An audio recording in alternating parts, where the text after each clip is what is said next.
Not Different on Now is powered by Sagicor, wise financial thinking for life. Good morning, Trinidad and Tobago, and welcome to Unique Not Different. And today we have a little bit, of international interview. I have with me on Skype Dr. Beth Harry. Dr. Beth. Hi, good morning. Hi, good morning, Shamla. Pleased to meet you. First time seeing you, first time meeting you. And I want to say thank you because Dr. Beth is based in Miami and it's only 5:22 across there. So I want to say thank you for getting up early and, allowing me to interview you. So thank you for having me. Yeah, you're most kindly welcome. And well, before I start the interview, let me introduce Dr. Beth. Dr. Beth was a professor at the University of Miami in special education.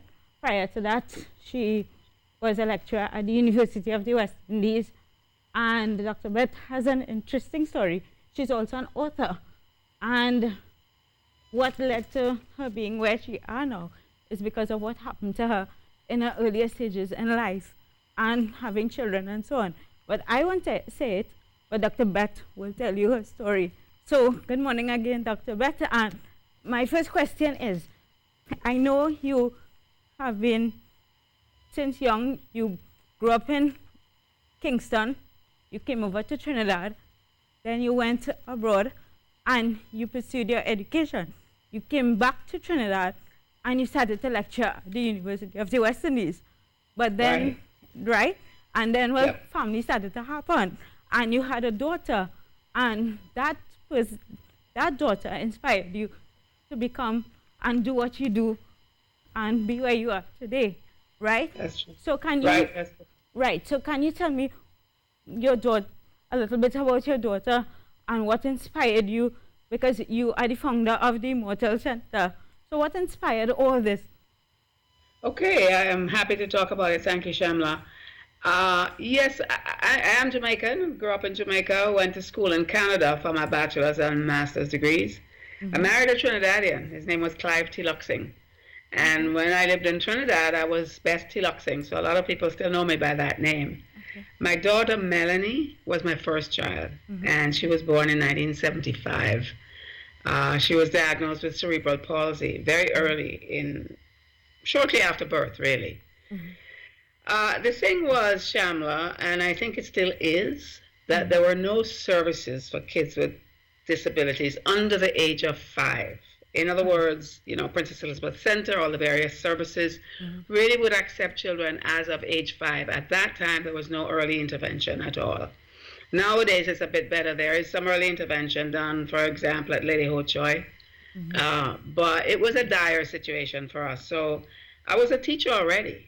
So I decided to try my hand at running my own school. So that's how I started the Immortal Center in 1978. I was very fortunate to start with a couple of therapists who were also working with some children with disabilities. So that's how we began. We began with just about 8 children in 1977, 78. And today, the Immortal Center, as you may know, is a thriving school, special school. It's called the Immortal Children's Center for Special Education.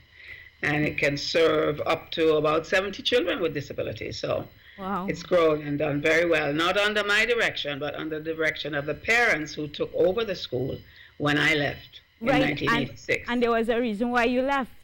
Shamla, there was a reason why I left. Yeah. My daughter Melanie was my inspiration to start the school. Very sadly, she died unexpectedly at age 5 or 6. That was very painful, as you can imagine. However, I continued in the school for several years after that.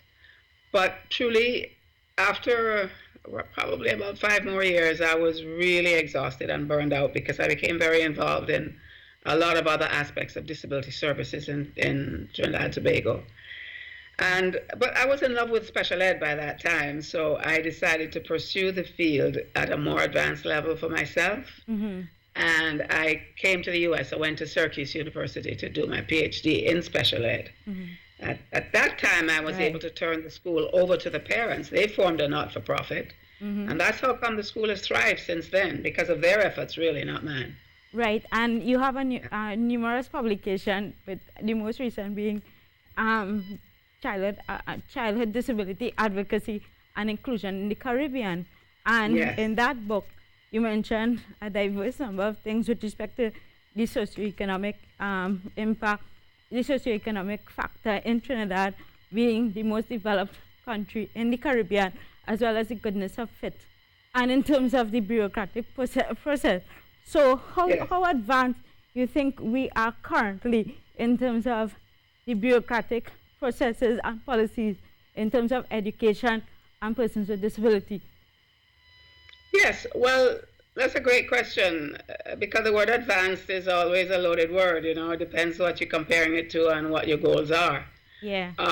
Inevitably, in the Caribbean, we tend to compare ourselves to the developed countries, which is a natural thing because Trinidad really is on the cusp of being a developed country, okay, officially, because of its economic and social, cultural development. But we are very much behind in terms of disabilities. There's no question about that.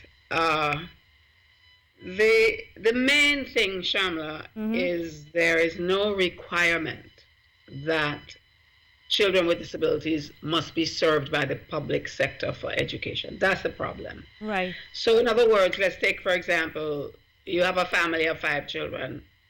4 of them are fine and they go to public school for free. We have practically preschool through tertiary right now, education supported by the government. Yeah. But your one child with a disability does not have automatic access to public education. If it's a milder disability like a learning disability, yes, the schools work to provide supportive services for that child. Right. But a child with a severe disability like cerebral palsy, any kind of intellectual impairment, complicated physical impairment, but particularly the cognitive and intellectual impairments, they don't fit into our very traditional curriculum in public schools. So the schools are capable to turn them away and say, I'm sorry, we just can't serve this child. Which is happening, especially at kindergarten level. It is, a reality. No. Absolutely. Yeah. So the family who is able to send their 4 other children to public school for free has to come up with money to send this one child to a special school. Yeah. You see? And it's a very inequitable situation. Right. And that's why we have a parallel system of special schools alongside the public system. And I think the biggest need really is for a legal mandate.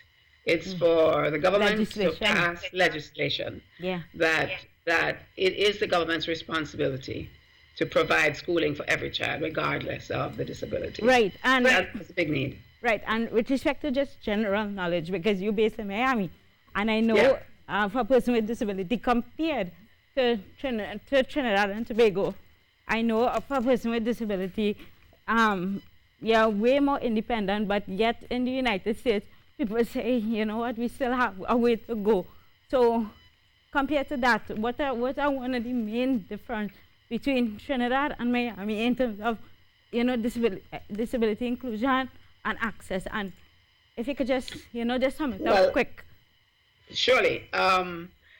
In the U.S., the ADA, which is the American with Disabilities Act, provides access for every individual regardless, and that's through adulthood, that's not just children. I don't think we have anything similar in the Caribbean. Right. So there's a lot of access issues. There's everything from ramps to schools to everything that really is not required in Trinidad and Tobago, which is required in North America. Right. In terms of inclusion, it's interesting to think about this because if by inclusion you mean that every child should be in the same school as his brothers and sisters and so on, that is a possibility in the US, but people believe that inclusion is a fact here. But in fact, it varies with the state you go to and with even the school district within the state. So there are many multiple different types of models for serving kids here. Yeah. Some kids are in special classes, some are in special schools, some are in fully included classes or schools. In the Caribbean, at least in Trinidad and Tobago, we really have this separateness, and I think that we could move towards a much more inclusive model. However, our school curriculum would have to change dramatically. Right. to be broader, to be less strictly academic, to include much more opportunities for children with varying types of abilities. Right. I know you recently visited Trinidad to launch your book. Can you just give the public, tell the public where we can get access to your book? Of course, I'd love to. Yes, you can find it. It's on sale at the paper. I'm sorry, it's such an unusual name of a book, but the bookstore is in Normandy Hotel, and it's called the Paper-Based Bookstore. Right. And they have several books at a very good price because it's a rather expensive book, but we have a special price going there, and I think anybody who would like it can go there and can order it also. So at the Normandy Hotel. Right. Normandy. Right. Great. And I want to say thank you so much. We are out of time, but you know, this was very educational, and thanks again for you know, waking up so early and agreeing to do this interview. My pleasure. And nice meeting you. Thank you so much. Thank you. And with that being said, guys, that was Dr. Beth Harry. You can purchase her book at the Normandy Hotel. And with that being said, I want to say thank you for tuning in to Unique and Not Different on TTT Live now. Until next time, be good, do good. Bye, guys. Unique, Not Different on Now is powered by Sagicor. Wise financial thinking for life. Had a really good time. Thank you. You're raising the perceptions that we are given, you know, by the various individuals who join us for this segment. You know, it always opens our eyes to so many things as well. I learn a lot because three-quarter things I didn't know. Starting this, I now know what's going on. That's right. You know, and you know, every day is a learning opportunity. Yeah. And you know, I always learn so much, especially with your segment here. Thank you. You know, it's always a pleasure having you, Shamla. Pleasure. All right, so I know that's it for this week. I know I'm looking forward to next week when you're back again. And who knows what else you have up your sleeves. We'll see. We'll see. We're looking forward to that. But for now, though, we're going to take a short break and come right back. Stay with us.